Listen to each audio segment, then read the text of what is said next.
Hi, I'm Deirdre and I want to be Fianna Fáil's candidate in the by-election for Dublin Bay South. When nominations closed last night, I was the only nominated candidate, and it now looks like I will be unanimously selected by the local organisation when it holds its selection convention next week.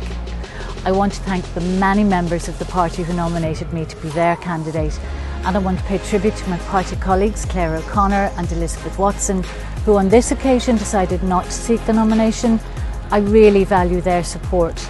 I also want to thank my friend Jim O'Callaghan, who has played such a big part in bringing me into politics and who has agreed to be the Director of Elections. Next week I'll set out at our convention, which I hope you'll all be able to see, the issues that I'll be fighting this election on. In advance of that, I want everyone in Dublin Bay South to know that if I'm elected as your next TD, I will work extremely hard for you and I won't let you down.